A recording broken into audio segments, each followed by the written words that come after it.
the lessons I got from that journey, I would have received, in many different ways, even if I didn't come back to this world. And they were very kind of affirming and reassuring evidence. In fact, that's what many people who don't understand the medical details of my case kind of miss, is the fact that Bruce Grayson and others did write a case report on my medical records. And that was published in the Journal of Nervous and Mental Disease in September 2018. And people with a medical background who read that case report will realize they're just making the case that my brain was far too damaged to have any kind of dream or hallucination, much less this extraordinary experience that I did have.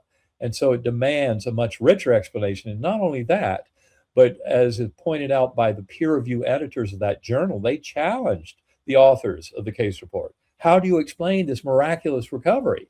And the author said it's because he had a near-death experience. That's what allowed for this profound, inexplicable, unprecedented recovery from an overwhelming case of bacterial meningoencephalitis. Thanks for watching the Near Death Network here on YouTube. My name is Mark Lewis. I thank you for watching our videos, and don't forget to like, share, and subscribe to our channel. And as always, leave us your comments.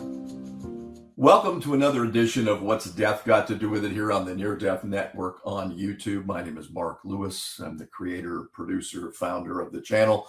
What we look to do here is to examine not only the stories of experiencers, but also clinicians and academicians who are working in this field to help us understand the nature of consciousness and why death, as we view it, may be redefined in our lifetimes as an extension of consciousness and not a finite end to all existence.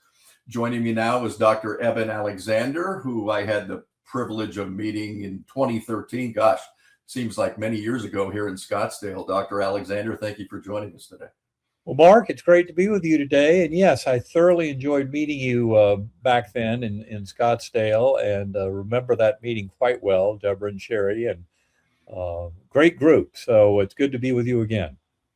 Well, I appreciate it. And you click a lot of the boxes, you know, the clinician model, the experiencer model, and now someone who is working, as we talked about before we came on, with others in peers in the consciousness field to kind of try to get to a solution, not necessarily a solution, but an answer to how consciousness exists beyond physical death. Let's go back to the beginning. Where were you raised? What kind of a family environment did you have? Was it religious, non-religious? I see your father, same name, Senior, who also was a neurosurgeon. So I'm sure that influenced your track in life, as it were.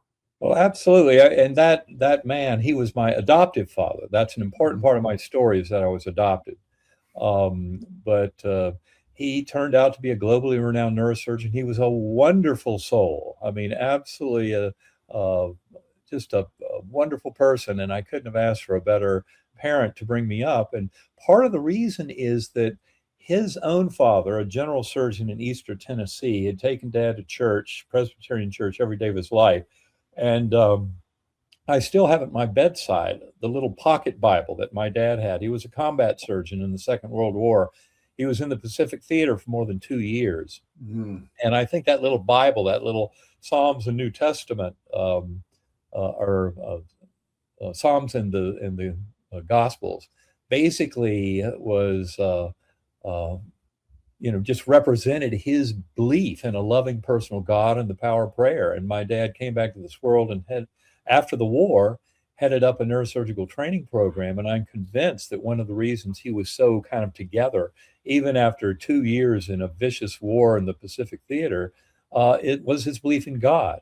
Now, like many who grew up in the 60s and 70s, like I did, we were growing up in the age where you knew science is the pathway to truth. I mean, you look at what happened with World War II and, atomic bombs, and they ended up solving the problem, although they've become an incredible problem since then. But the reality is I grew up in that household with a father who had a very strong belief in God and great knowledge of science. He was fully up to speed on physics, cosmology.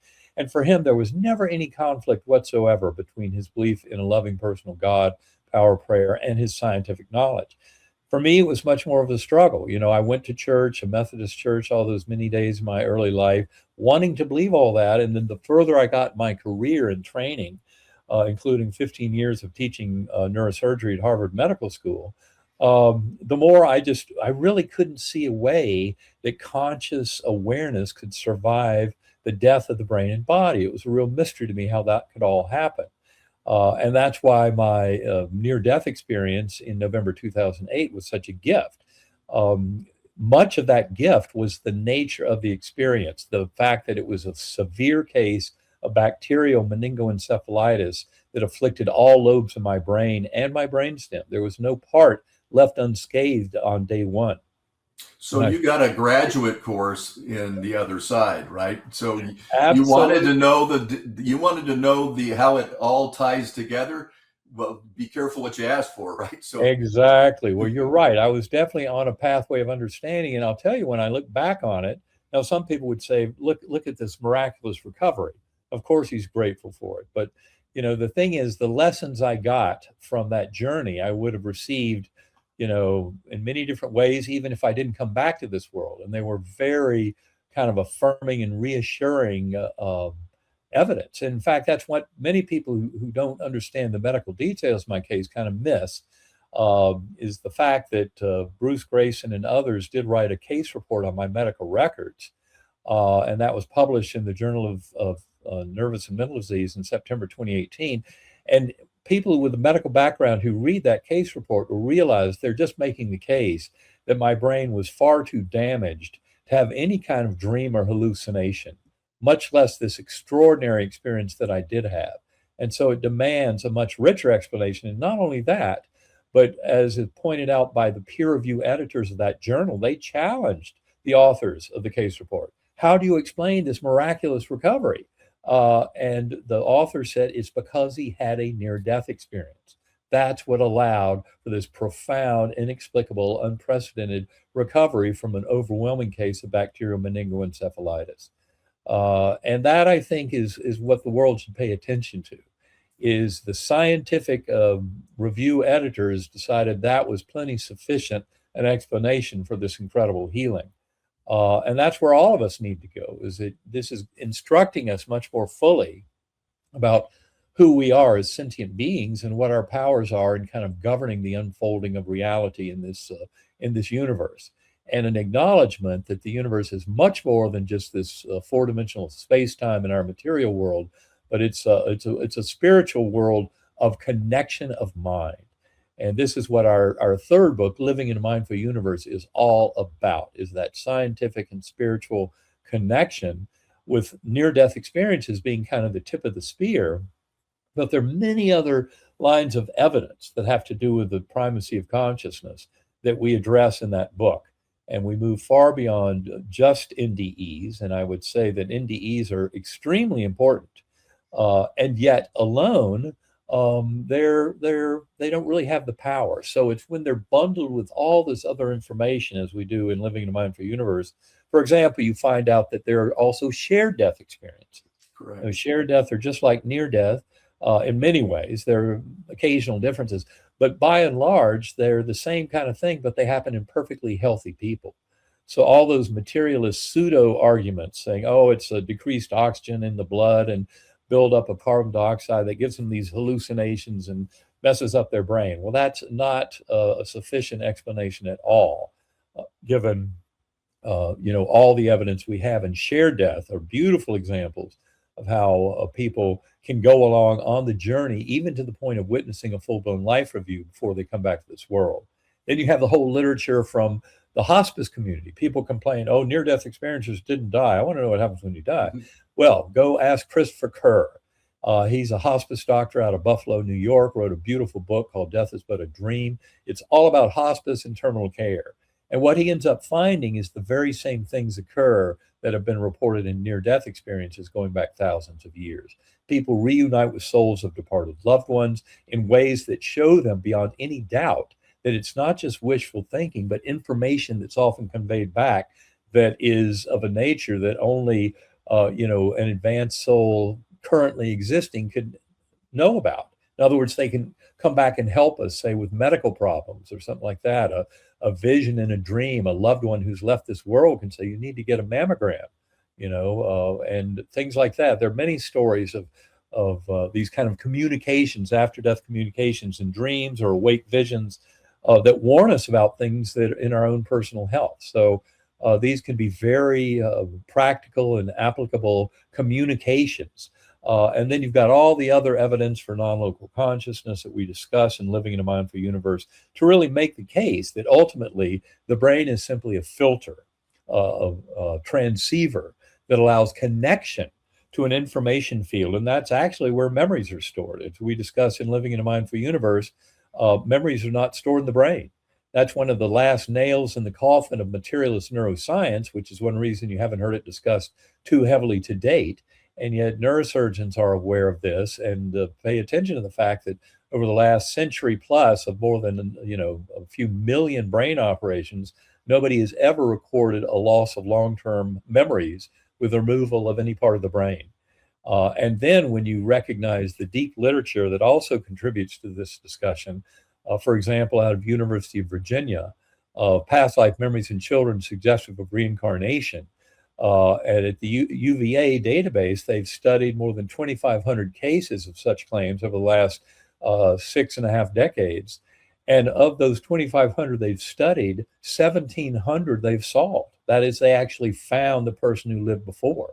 So from that scientific perspective, according to those investigators, and they've done a very rigorous job of collecting this information, you come to see, oh, well, reincarnation is part of human existence in large numbers. I mean, 1,700 out of 2,500 investigated cases is a very substantial positive answer to yes, we come back again and again. But as Jim Tucker and Ian Stevenson, the doctors who have done that work, will tell you, you have to harvest these memories before age 6 or 7, because they're natural processes, which I call programmed forgetting, that kind of overlie those memories so that by the time the child is 8 or 9, they don't remember them anymore. They have buy-in to this life, but they don't remember those events of the past lives and between lives. And I think that just reflects our current kind of cultural ability to assimilate this knowledge and understand it. And maybe we're not quite fully ready to get this idea of a one soul coming back over progressive lifetimes. And again, the other thing to mention here is this vision of reincarnation that comes largely out of the NDE literature and certainly out of my experience and similar experiences, is one that points to this continued progress of souls in these progressive incarnations. So it's not the same idea, for example, of Buddhism, where you might be trying to get off the wheel of suffering, to achieve nirvana. But this looks at reincarnation as a much more positive, grace-filled kind of knowledge and transformation quality of consciousness itself. And so there are, real quickly, so there are aggregate experiences, not in addition to NDEs, which we discussed primarily on this, but the aggregate data suggests that it's not just the NDE, it's the STEs, it's the shared death experiences, it's reincarnation, all in toto bring you to the summation as somebody who's a researcher that these all point to the consciousness just is. It Right. never goes away. It's the thing that exists. And in fact, I would say that our brain serves as basically a tool for dissociation. It allows us to dissociate or kind of carve out a little eddy current of that God mind, that primordial mind. And that's what we have when we're living in these bodies. We're using a little eddy current of that primordial mind. And the thing is that, yes, it serves to help us be a steward of a body and physical space, time, and sense of self. But ultimately, we're more than that. That's the important thing. And as we come to the end of life, and go through a near-death experience or a death experience, we have an expansion of awareness. It expands, and we're able to connect with souls of departed loved ones. I often use the example of Anita Morjani, who in her NDE, she was witnessing her brother, who was alive in that moment, flying from India to Hong Kong, possibly for her funeral because he'd heard she was terribly ill. At the same time, she's encountering the soul of her father, who's already passed from this world. So, in other words, when we're freed up into that kind of ocean of consciousness, and we can do it through prayer and meditation too. You don't have to wait for an NDE. You can come to know everything I know about the afterlife and the expanded sense of consciousness just by a regular program of meditation, of going within. And so this is where all these other things are also important. If you carve out NDEs and say that's one little thing we want to talk about, yes or no, it's a very weak position. It's only when you get all of these things together. It's like having a bunch of arrows are much stronger than one arrow. One arrow you can crack, broken arrow, that whole idea. But a whole quiver full of arrows is much tougher to break. And in fact, that's the analogy that Jeffrey Mishlove used in his BigelowInstitute.org essay that won the first place prize in that essay contest, looking for scientific evidence of the afterlife.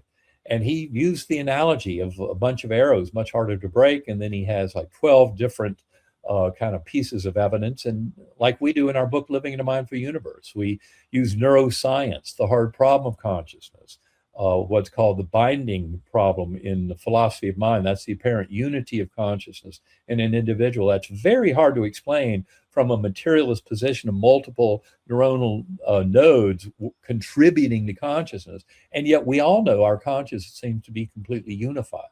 And that's because it comes in unified. But with careful preparation, that is, get a big case of bacterial meningitis and try and separate from your body and realize what happens when your consciousness is set free to that much larger level of understanding. So this is all something people can approach through meditation and centering prayer. You can come to a full knowledge of the reality of the afterlife through personal explorations like that. Let's take folks through your NDE, because I think it's fascinating, the edifying, accompanying woman who winds up being someone but don't know. Because a lot of yours is the quintessential, you're in blackness, you're enveloped, and then you move through to this other level, and then you come into this grandiose space that's just brilliant colors and lush, verdant landscapes. Take folks through that, and then let's amplify on that edifying piece that you got. Okay, that's great, and important to point out. One of the unusual features of my NDE, and I've never heard of this being as severe in anybody else's case, but it sure was there in mine. And over months and years, I came to realize why it was so important. But that was amnesia, that I was completely amnesic for Eben Alexander's life. I had no language. I had no knowledge of Earth, humanity, this universe. It truly was an empty slate. And I think that was critical. What you find is that NDEs are always tailored for the individual who has them. There's no other reason for their existence. And so for me, a neurosurgeon interested in consciousness, this was an amazing NDE to give me tremendous kind of instruction about it all, about the nature of memory, the nature of consciousness itself, how much it's related to a healthy, intact brain versus not. And so the amnesia is a critical part of it. So starting out for me, it all began on a Monday morning, 10th of November, 2008, severe headache, back pain. And then I lapsed into unconsciousness, and the pain and discomfort disappeared as I entered that realm. And in my first kind of experience of it, I was in a place that I call the earthworm's eye view, a very primitive, coarse, subterranean existence.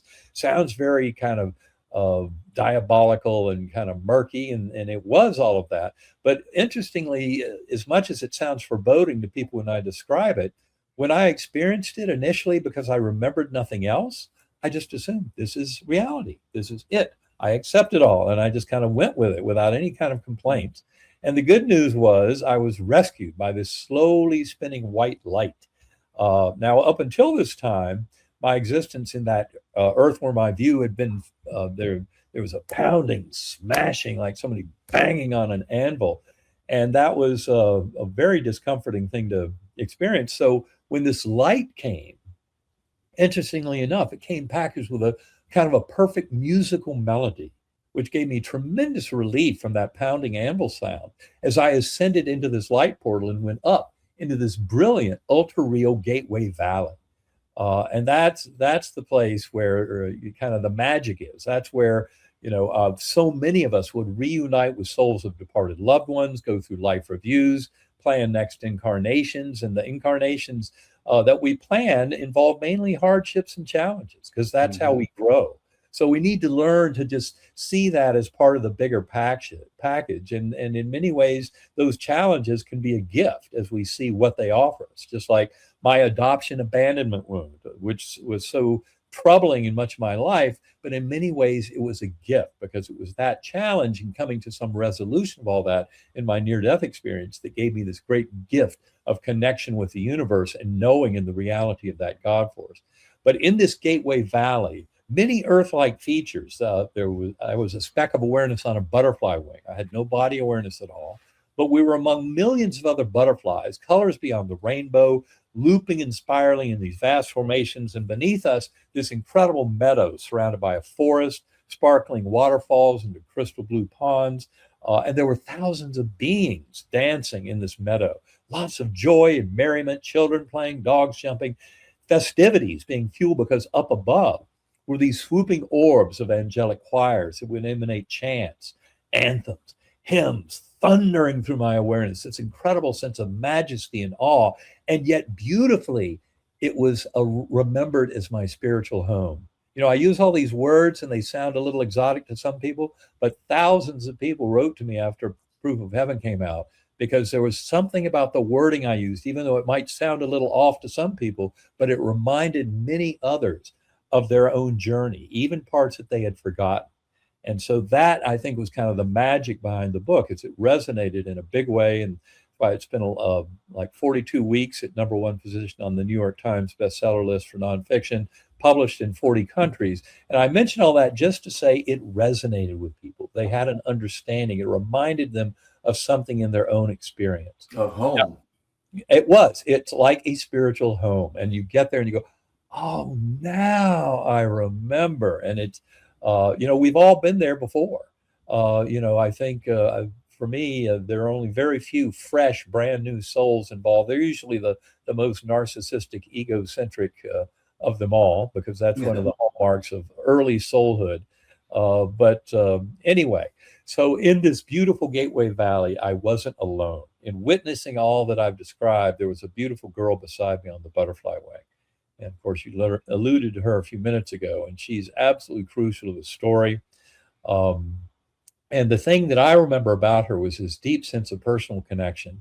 And I experienced her multiple times because I would ascend up through this level into, richer spiritual levels that I call the core. And then I would spontaneously fall back down to that earthworm eye view. And by remembering the musical notes, the melody, that's what would conjure up this light portal that allowed me to traverse into higher levels again and again. But every time I passed through that Gateway Valley, the beautiful guardian angel was there. Sparkling blue eyes, high cheekbones, high forehead, broad smile. She never said a word, never had to. Her message to me was very direct, powerful, emotional through mind meld. And that message, as I wrote it all down in words weeks later, was you are deeply loved and cherished forever. You have nothing to fear. You're richly cared for. You can do no wrong. Now, that last phrase, you can do no wrong, I wish I had expanded on that a bit in the book Proof of Heaven. Some people take it the wrong way. They haven't kind of fully accepted where I am in that spiritual journey in this realm of light and love, where any kind of greed and selfishness and mistreatment of others would be especially obvious. So that's what I meant by you can do no wrong. At that level, you start to appreciate that it's all about love, compassion, and kindness and mercy and unconditional love for our fellow beings. But we have the free will and the choice to do otherwise. But doing otherwise is not my recommendation. Counterproductive. It leads to a much more arduous pathway and a much tougher learning of lessons. That's why the life review is there, to teach us the golden rule. Treat others as you would like to be treated is written into the very fabric of the universe. And we can talk about life reviews a little more later. I always like referring to Bruce Grayson's recent article on that to make multiple points about it. But getting back to my own journey, I would, this whole level, that Gateway Valley, was really a gateway. And I remember seeing all of four-dimensional space-time, which I could vaguely sense from that level, all of that collapsing down. Then all of that of spiritual realm, that Gateway Valley with its very different ordering of causality, deep time. This is a critical concept, is in those levels that we're no longer slave to earth time at all. And so birth, death, everything in between, events of past lives, potential roles in future lives, all those things are shown in one, crystalline form. And it makes much more sense. It's one of the reasons why I think NDEs are so hard to explain to people, is when we're in that realm with that kind of view, that big picture across time and space. And especially when you also realize that the life review, as Bruce has studied it, in, I think it's something like 74% of the cases, and about half of his NDE reports are associated with life reviews, but about 74% of those experience everything in the life review from the perspective of all involved. Mm-hmm. That's very important. So if you've been busy hurting others, greed, selfishness, what have you, in the life review, you get on the other side to feel what that felt like. So that's why the life review and NDEs are a very powerful form of the golden rule, because we are truly sharing the dream of the one mind. We're all in this together.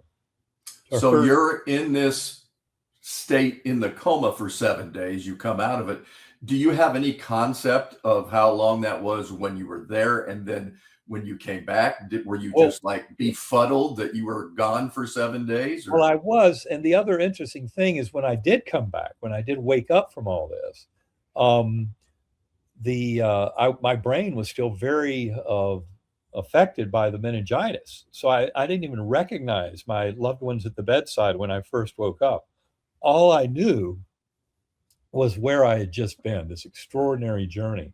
And my memories of Eben Alexander's life were still yet to return. So that was the interesting thing. And we talk a lot about that in that third book, Living in a Mindful Universe, especially about memories and how they're not stored in the brain, and about how the brain can access them and access its consciousness. So at any rate, the last part of my journey, the deepest level, is what I call the core realm. And that's where I landed after ascending through this light portal. So I mentioned all that spiritual realm and deep time of metacausality, all of that collapsing down until I was in this realm of pure oneness, the core, and a sense of all dualities of this world, masculine, feminine, good, bad, dark, light, etc. Every bit of that resolving into that pure oneness at the core level. And there, an acknowledgement and understanding that God force, a pure love that is so comforting to more than 90% of NDEers who come back knowing in the reality of that God force, and that is a tremendous gift, and it's something that we can bring back to others. You don't have to have an NDE to get all this. It's one of the reasons why learning about near-death experiences and then taking on an active program of prayer and meditation can be so important. For people who need a tool for meditation, I can recommend sacredacoustics.com. That's what I use. It's a form of binaural beat brainwave entrainment. It causes an oscillation in the lower brainstem that allows for people to access these very exotic transcendental states of conscious awareness. But I would cycle through those levels multiple times, and then finally there came a point where, as I'd been told, every time I enter the core, you're not here to stay, you'll be going back. And I found that coming into that earthworm eye view and trying to conjure up the musical notes again didn't work.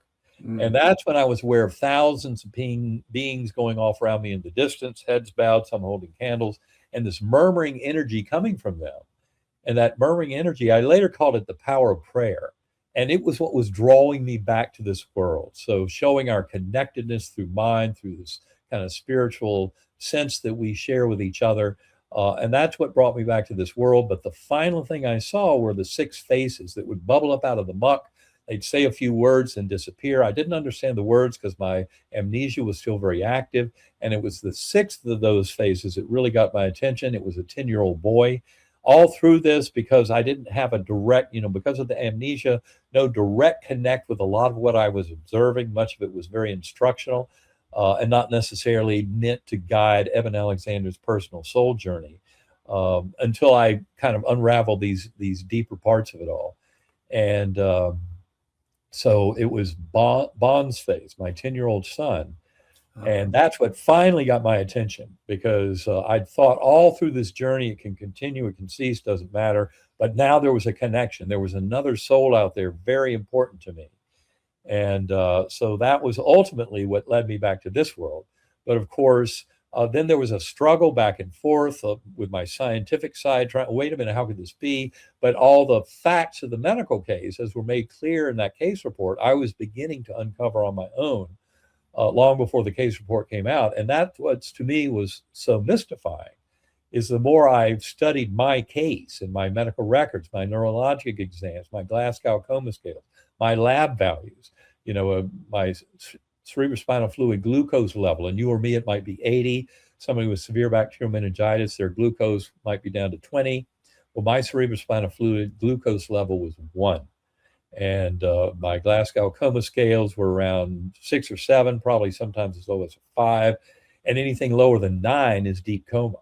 So, and to explain all that and to have this incredible experience when the CT and MRI scan showed that my entire neocortex was involved, that's where you really go, wait a minute, something is wrong with this picture. And that's what challenged me, and also challenged those peer review editors. But the interesting thing is my memories came back very rapidly, literally within an hour or two. My language was coming back, all my personal memories of these people surrounding me. And in fact, what I came to realize, and this is all reported in much more detail in the book, Living in a Mindful Universe, was that those memories, when I compared those deep early memories of events with friends and family from before coma versus after the 2-month recovery post-coma, I found that the memories were more complete after that full recovery. So in other words, memories are not stored in the brain. There's something much richer going on. We know that from what's called terminal lucidity, which is something not uncommon in hospice. Yeah. In hospice in the medical world. It happens in 5 to 10% of Alzheimer's patients, where right before they die, usually within hours or a day or so, they wake up and their mind is back as much together as can be. I've heard of it happening in people whose brain had been half replaced with metastatic cancer. And in that setting, as a neurosurgeon, you go, wait a minute, how can it be? It challenges everything we think we know about the brain and mind and consciousness and all that. So at any rate, the coming back took me about 2 months to fully recover. All that time was basically a giant mystery to me, and especially when I started reading the NDE literature. Remember, my oldest son, Eben IV, he was majoring in neuroscience in college at the time. He was the one who got home 2 days after I got out of the hospital, a day before Thanksgiving 2008, gave me a big hug, told me I was much more present than I'd ever been. And I told him, Eben, it was way too real to be real. That's because my doctors, I'd already tried to share it with them, and they told me the dying brain plays all kinds of tricks. So I thought with Eben, I had to kind of go with this party scientific line. My doctors told me it was a hallucination, but wow, what a hallucination. Of course, that's before I started doing my homework and figuring out, wait a minute, that brain was in no shape to have a dream or hallucination, much less what I went through. So it helped to be, aware of the neurology and the neuroscience, and also to have the experience. I mean, that's kind of a unique advantage. It's been tremendously helpful to me. And luckily, people often think, well, you're either spiritual or scientific. Well, I can tell you that most of my support over the last 17 years since this experience has been from the scientific community. I mean, a lot of them are very open-minded. They realize how this is an incredible, my particular case is very noteworthy because of what it brings to the table in terms of an elaboration of consciousness that's not dependent on the physical brain or its existence, but in many ways is liberated to a higher level by being freed up from its normal role as kind of our little linguistic brain, the little ego mind. I mean, the ego is all tied up in dysfunction and addictions and other things. That's not our true self. Our true self is that higher self that can be cultivated through meditation and centering prayer. Certainly, the NDE community is very busy bringing this notion of a higher self, higher soul to the world at large, because it's basically telling us who we truly are when we can move beyond the reactivity and polarization of that little petty ego self that is not who we are. Well, let's look at that edification that happened during the near-death experience with the gal who accompanied you on this sojourn that you talk about extensively. So as you mentioned before, you were adopted and you had never met your biological folks until 2007, right? Right prior to the occurrence. And then you have this, as you've told us, this resplendent experience in your NDE, and you're shepherded through it by this wonderful being, for want of a better term, at the time. And when you come back, how long does it take you to place her in your life? Okay, well, I got to give a little more backstory to all this. Sure. And that is that, back in my early years, I would write letters to the children's home in North Carolina. Is my birth mother out there? I thought I was seeking my birth mother. I, at some level, since my birth father was completely detached from the situation and gone. And so anyway, that's my mindset. And the children's home was always telling me, like back in the 60s and 70s, you can forget about her. She's not looking for you. Have a nice life. And that was fine with me. I was good with that agreement. I was okay. Now, that's not to say that there wasn't a smoking crater in my psyche from being left behind at age 11 days by my birth mother. And the other interesting part of that story is that I was taken away by social services for failure to thrive. And my birth mother thought she would get me back after Christmas, but that didn't happen. But she had to sign the papers to let me go for adoption, but she didn't want to do that. So I got stuck in a baby dorm for 4 months. And I remember my adoptive father, the neurosurgeon, who should know a lot about memory, used to tell me that there's no way I could remember anything that happened to me at that early age. I now know he was wrong. It wasn't a memory I could access with linguistic memory recall, but it was something that kind of haunted me at a deep level from my very earliest existence, that I had questions about whether or not I should even be worthy of life, worthy of love. And that's what this wrestling match is all about. And the reason it's important for the population at large is that in many ways, all of us suffer from that false sense of separation, the separation from the spiritual world, because we come in here having lived other lives, come in and then have to have that programmed deletion of memories, etc. But we've had those experiences, and that's what contributes to our soul experience overall. And so to me, it's kind of a fascinating thing to see this from all these different angles, but especially to recognize that birth sister in the year 2000, this is all in the book Proof of Heaven. In the book 2000, my son, Eben IV, was doing a school project in family genealogy, and he said, "Dad, we need to know more about your birth family. We need to write and find out." So yes, I wrote another letter to the children's home. I was expecting to get the same old answer I'd always got. "She's not out there looking for you. Forget about it." That's not the answer I got. I was driving up to go skiing, going through a blizzard, taking Eben up to Maine, to Sunday River to ski. And it was Friday afternoon. I remembered, oh yeah, the social worker said, call her that day. She might have an answer. I called her up. She said, "Are you sitting down?" Well, yes, I was sitting. I was driving through the blizzard. She said, "Your birth parents got married." I cannot tell you what a shocker that was. Never in all my considerations had there been a thought that my birth mother and father had actually connected. And not only that, this is where I pulled over for the rest of it. She said, "They had 3 children, but your youngest sister died 2 years ago." That was in 1998. And the laws in North Carolina at that time in 2000 were still quite strict. They didn't want any adoptee reuniting with their birth family. I imagine there were a lot of North Carolina legislators who were trying to hide some previous liaison or what have you, but they didn't want adopted babies discovering their family of origin. And I even heard of cases where birth dates were switched to make it tougher for people to connect. But against that setting, you know, that's when so the social worker said they're still grieving the loss of that daughter, so it's not a good time to come back in their life. Turns out she kind of made that up. She had to make up something, but she couldn't facilitate our connection because that would have broken the law. And so she sent me on a dark night of the soul.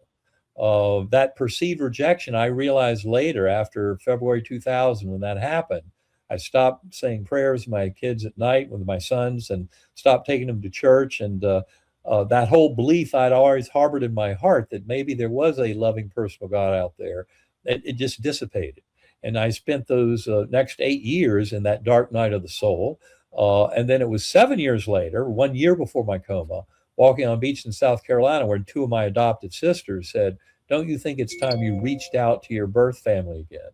And of course, my first thought was no, because I remembered how that was like being thrown off the cliff back in 2000. But they were right. So I wrote another letter to the Children's Home. This time I got a positive answer and a facilitated connection, because the laws had changed. So October 5th of 2007, I was walking down a sidewalk in Chapel Hill, North Carolina, and knocked on a big red door and hugged my birth mother for the first time in 54 years. Oh, that's wonderful. And minutes later, hugged my birth father. That weekend, I met the brother and sister who was still alive. And then we'd have reunions after that, where I met aunts and uncles and all kinds of extended family. It was a wonderful situation, except there was always that little dark undercurrent of the sister who was no longer. And, you know, they talked about her a little bit, but I could tell it was a very painful process. And then it turns out that 4 months after my coma, my birth sister, Kathy, who had promised to send me a picture of Betsy, the sister who had passed, and that picture came in the mail 4 months after my coma. And all this is described towards the end of Proof of Heaven. So a little bit of a spoiler alert, although people still say the book has incredible value to them. But spoiler, the spoiler is, oh my God, when I got that picture in the mail, and it struck me when I first saw her, this incredible sense of connection and resemblance and matching up with kind of my memories, but I didn't know how to make sense of it. And I remember putting that picture up on my dresser, and the next morning I was reading Elizabeth Kubler-Ross's book, Life After Death. And on page 28 of that book, she's got a story about a young girl who has a profound near-death experience, is welcomed to heaven by her brother, but she comes back to this world. She's talking over with her father, and she says, "I don't understand. I don't have a brother." And he says, "Well, you did, but he died 3 months before you were born, and that's why we never told you about it." Wow. And I looked up at that picture on my dresser and I went, oh my God. And it brought me to my knees. I couldn't stand up literally for 30 minutes, my heart pounding. All of a sudden, everything connected. And I realized it's almost as if she's looking at me in the picture as if to say, "Do you finally get it?" And yes, I finally get it. And wow. I know I've told that story hundreds of times in public, and I usually get very teary-eyed, misty-eyed, because it's so sad to me to think about this beautiful sister I never got to know in this earthly world. Mm-hmm. And I know people would often take pictures of me up on stage giving talks, and I have several pictures that people took where you can see that birth sister on the slide, and it's obvious I'm talking about her, and then there's a beautiful orb or two orbs floating right beside me on the photograph. And when I saw those pictures, I realized, well, that's why I feel so misty-eyed, is not just because the story is tragic in its way, but because Betsy is still here with me. That's how I interpret those orbs, and that she is here. And I've felt her in meditation many a time. I seek her out in meditation. And I also, if people who read Living the Mindful Universe, will realize that my father, that adoptive father, by 2.5 years post-coma, he had also become a very important feature in my meditative space. And he made it clear to me why he could not be a parent to me, as he put it, during my NDE. And the reasoning was that he explained to me in this visitation through meditation 2.5 years later, was because in spite of the fact that I had a 1 in 10 million diagnosis, E. coli meningitis in an adult, in spite of a 1 in a billion recovery, if I had seen my adoptive father, I might have been a little more tempted to think, oh, you only see who you want to see on the way out. It's wishful thinking. Forget about it. Mm. You know, that I would have been a little more tempted to follow that pathway. But the universe upped the ante by having that spiritual guide, who is usually somebody very important to you in your life, be somebody that I'd never known in my physical lifetime. And that Interesting. was a birth sister from my birth family. And So did all of this, I mean, that's stunning. I mean, stunning proof for somebody who's very linear and scientific and right, looks especially in neurosurgery and neurons and just the replicability of the material look at life right, to have this astounding experience. So you come back and then you reintegrate, which I've talked to so many people about reintegration. That's very challenging right. and extremely challenging for a professional to articulate these concepts. How did skeptics initially come after you? And I know they did because I followed your work initially with Well, much rigor, because I thought you're the messiah of the movement now. You're the clinician who had the NDE. And then how do you address people who say, I was clinically dead and I didn't have a near-death experience? well, You you've know, got can two things be true at the same time? yes. Well, there's a lot going on there, and I think in general there's probably a lot more experience than is actually remembered. And it's that our souls aren't necessarily ready to bring all that information back here. We generally bring back what we can manage, and not everybody is ready to manage it. Now, I think it's important to point out in trying to answer your questions here. One is how absolutely stricken and impressed the whole medical community is where this happened.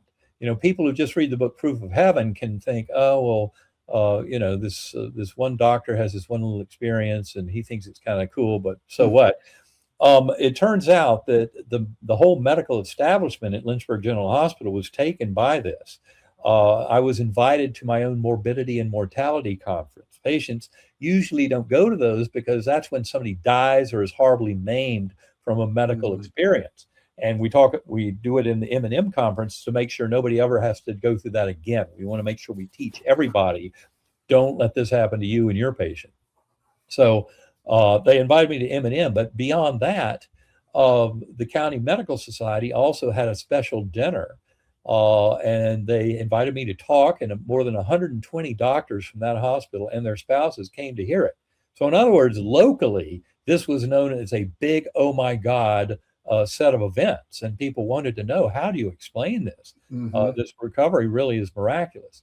But the other interesting thing to point out is I've had tremendous support from the scientific community.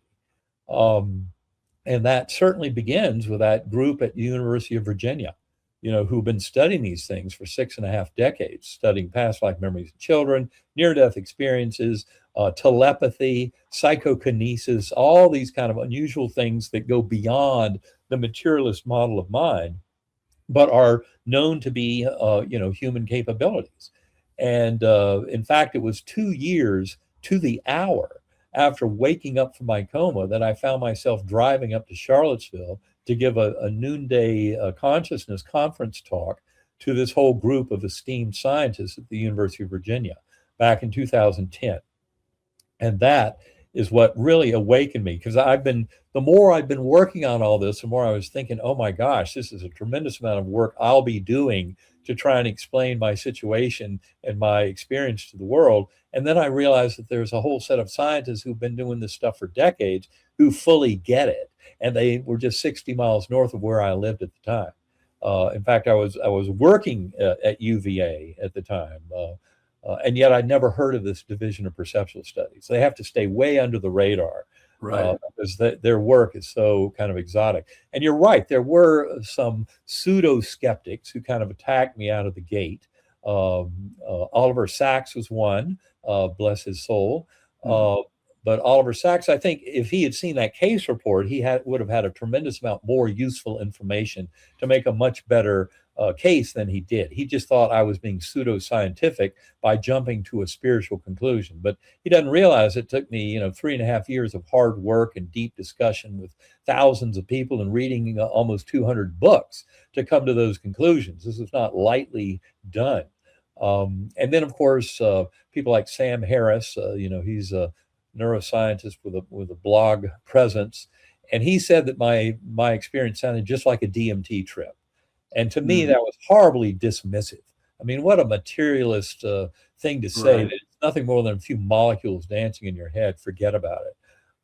It's one of the most maddening things about when a pseudoscientist, or a materialist scientist takes this high and mighty road like, I know what I'm talking about. When they haven't had any of these experiences, how can they possibly know what the experience is like? Well, And they don't know the rigor that you've gone through you just didn't at face value accept everything. You quantified it, you edified it, you assimilated all this collateral to right. support the hypothesis. And it was probably extraordinarily challenging, but necessary for someone like you who's got the mantle professionally of where you were, an Ivy League educator, and you did it the right way. I mean, you've gone the road less traveled. Well, it's been a gift. I mean, the thing is, once I realized what had happened and what it was telling me, and that realization came 4 months after coma when I saw that picture of my birth sister. It's like, oh my God. And that's when I realized, well, all of this, I got to treat it much more seriously. And now we've got to understand how this kind of thing can happen. But to me, that realization and that kind of experience was so liberating and refreshing as a human being. And that's what I saw as valuable. And also, I witnessed around me the very kind of pathetic toxicity of materialism with its false sense of separation. That, the whole idea behind reductive materialism is you break things down into individual parts, figure out how they work, and then you can understand how the whole world works. And in many ways, it's completely backwards. And the reality is, it's bottom up. The underlying assumption there is, if we understand the photons, the quarks, the protons, all these different subatomic particles, atoms, molecules, how they interact, that's how we explain this emergent world. But what we're failing to recognize is the only thing that we're really seeing is the inside of our own consciousness. Quantum physics is very busy trying to tell us there is no objective external physical reality independent of the observing mind. And the way I phrase that is very important, but it's also very true. And this is kind of the deeper realization that's coming to neuroscientists, philosophers of mind, physicists, others who are studying, kind of the nature of reality, is this recognition that this mental state is what we actually have access to. And of course, when we die, when we're liberated from the brain and body at the time of physical death, our awareness is expanded tremendously, but in ways that also show us that we're really just sharing the mind of the universe. And that's why this whole understanding is so important. And also, much of what pops up on my phone and the headlines and everything today is about this false sense of separation. It's about violence and conflict and warfare and things that absolutely make no sense when you look at it from the perspective of the near-death experiencer, seeing oneness of mind, the binding force of love, compassion, and kindness written all through this universe. There's kind of a mismatch between these two. And what I see is that this emergent discussion, primacy of consciousness, binding force of love, can bring tremendous healing to this world, to each and every one of us as individual souls, but to humanity at large, to all of life on Earth, and to all of sentience throughout the cosmos. So it's important that we mature, that we grow up into this and quit being the little caveman, that runs around bashing our neighbors, with weapons and violence and conflict. That's a very ignorant and ill-informed version of who we are. And that's a great segue. Great segue, because that's exactly where we are right now. It's so polarizing. The left hates the right hates the left. There are very few people that articulate the middle position, although I believe they're the bulk of who we really are. Answers lie. I agree. Yeah. So if to wrap this up, because we could talk forever, you have remarkable insight from a perspective not only of the layperson but as a professional, and I think that's so valuable, especially to men. Men like a linear look at things at beginning and end. and women tend to be more heart-centered as a rule, but Right. we're all together. We're all We're all together. And ultimately spiritual beings. yeah. That's what it comes down to. So how do people sift through the chaos of the day and get to this nirvana-like experience that you had? What are steps that we can utilize as a primer in our daily lives to effectuate the change that you were talking about? Well, I think the most important thing is first and foremost to realize you are much more than just your physical body. And you're much more than just that little linguistic ego mind in your left temporal lobe that basically is the linguistic little voice in your head. I love how Michael Singer in his book, The Untethered Soul, he calls the voice in your head your annoying roommate. And that's a very important attitude because that's not who you are. And the ego is right there at the heart of addictions and fear of death and all kinds of things. But that's not ultimately who we are. So this is about becoming that higher soul, cultivating that relationship. And I would encourage each and every person to take, 20, 30 minutes, whatever you can in a day, to go within, to meditate, to kind of get away from the vexations and the headlines of the material world and just relax into who you are. If you have any kind of ongoing little problem in your life, a conflict with somebody else, etc., use that as a seed as you go into this meditation to help you come to a higher recognition and understanding to alleviate whatever the apparent friction or problem is. For people who need a tool for meditation, I highly recommend sacredacoustics.com. Full disclosure, that is the company that was founded and co-owned by my wife, Karen Newell, who's also the co-author of my third book, Living in a Mindful Universe. Karen and I have been together about 13 years. She has brilliant insight into all this, and plus binaural beats, which causes a powerful oscillation in the lower brainstem, is a tremendous way to kind of liberate your conscious awareness from the illusion of here, now, and sense of self, and join more broadly into that higher soul, primordial mind version. And that's where meditation can be so powerful. But never forget that ultimately what we do as souls that matters is stuff that we accomplish here in the physical world. So this is not just about meditating to get yourself into this beautiful sense of relationship with this completely copaesthetic God mind, but actually to bring love and wisdom and understanding from that kind of a meditative encounter down into this world where you can put it into practice as you live this life. So it's what we do with every thought, every breath, every interaction with our fellow beings, every kind of reflection on our own role in this world. Every bit of that is able to be expanded and nurtured and cultivated through this process of going within. So take some time out for centering prayer, meditation. To me, they're the same thing. For me, always my meditation with Sacred Acoustics is based around this notion of a God force, and that is the focal point for all of our connections with all that is and all the best possible promise in the universe. And that's where we start then appealing to that top-down causality. So it's not bottom-up from the atomic molecular level up, but there is top-down causal influence. And that's what we all have a role in playing, is that whole, I often say that one mind, that God mind, is like this giant diamond. And each of us are the facets on the diamond. And those facets shift over time, our interactions, our learning and teaching with each other. So the kind of appearance of this diamond is eternally shifting because of the interactions of sentient beings, learning more and more about themselves, their relationships, and how this whole universe works. In many ways, I see it as kind of the transformation and evolution of consciousness itself, like Pierre Teilhard de Chardin wrote about in his book, The Phenomenon of Man, in the mid-20th century. And I think as a French Jesuit priest, he had a spiritual background. As a paleontologist, he was a scientist working on billion-year timescales. So he was one to recognize, yes, evolution is happening, people, but it's much bigger than you think.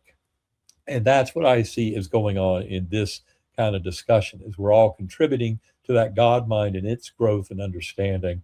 I would say that this is a resolution and a paradigm shift that's been thousands of years in the making. And we look at time as linear, and you've been where it's not linear. And really, the structure of time in this 3D environment is duality, as you acknowledged earlier. Right. Two things. Meditation for me, I sat in silence for many years and tried to meditate, but music is my muse. So you had talked about sacred acoustics. I like the binaural beats. It puts me in a very reflective state. It really relaxes me. And the fact that it's actionable for everyone, it doesn't involve a lot. You can just drift away Right. and let the troubles of the day dissipate, and don't sit in front of the television 24 hours a day.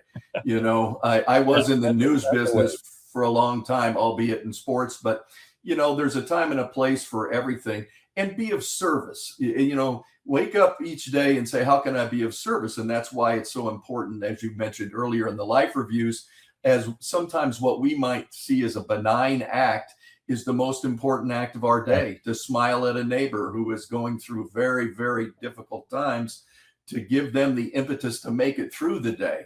Right. Those are the high points. Absolutely. Well, that is very well put. I mean, that's what any of us can do, is just bring that light and love into this world. And it's how we deal with the world and how we serve as a conduit for all that. I often say the universe is like a mirror. And the more of this love and kindness and compassion we pour out to the world, the more the world tends to pour that back on us. So, you know, if you need a kind of a selfish reason for any of this, you know, be giving and focus on the higher good. And that's a great way to bring that good and love into your own life. So how can people get more of your information or contact you and Karen on your speaking engagements, where you're going to be? What's the best contact for you? The best resources, go to ebenalexander.com. You can sign up there for our 33-day journey. Just leave your name and email address, and you'll be off and running. The 33-day journey is the 33-day email drip campaign that educates people on all the major topics of our book, Living in a Mindful Universe. And that workbook is all for free, that 33-day journey. There's a FAQ page at ebenalexander.com that's very useful. There's also a recommended reading list that has hot links to various scientific papers. It's all categorized. That's very useful. And also there are links to interviews, podcasts, all of that is there at ebenalexander.com.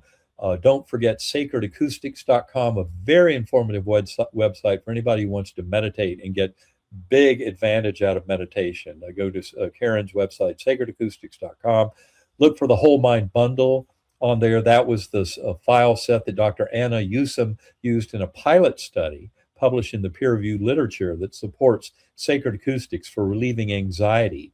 26% reduction over 2 weeks with sacred acoustics versus only a 7% reduction for people who got standard talk psychotherapy over 2 weeks. So just listening to the tones, great for relieving anxiety. And I promise you, there's a lot more going on than that. In addition, I would recommend innersanctumcenter.com, INNER, sanctumcenter.com. And that website is something Karen came up with. Karen and I contribute. It's got more than 50 interviews we did during the pandemic with thought leaders and other experiencers to fully understand these exotic journeys into consciousness. Also has a mental health practitioner course that we did with Dr. Anna Yusum. That's at innersanctumcenter.com, but that does have a cost for professionals. Anyway, those are the main resources to kind of stay in touch with us. And that 33-day journey is a great way to remain in connection with me, because we often email out to that group news about appearances and interviews and all that kind of thing. Perfect. Well, we really appreciate your time today. And I appreciate the fact that you were courageous enough to, as we said earlier, edify all this and to integrate all of the aspects of what happened to you into current nomenclature, so that people are not intimidated, that they can implement these concepts in their daily life. Because, you know, if it's lofty and we talk all these superfluous, concepts, it's not applicable, right? They need to be pragmatic and practical, and your insights are certainly that. And we appreciate your time today. And thank you so much for joining us. Well, Mark, thanks so much for having me on. Thanks for getting this out there and for everything you do. And God bless you all and your audience. And all of our fellow sentient beings on Earth. Thanks for having me on.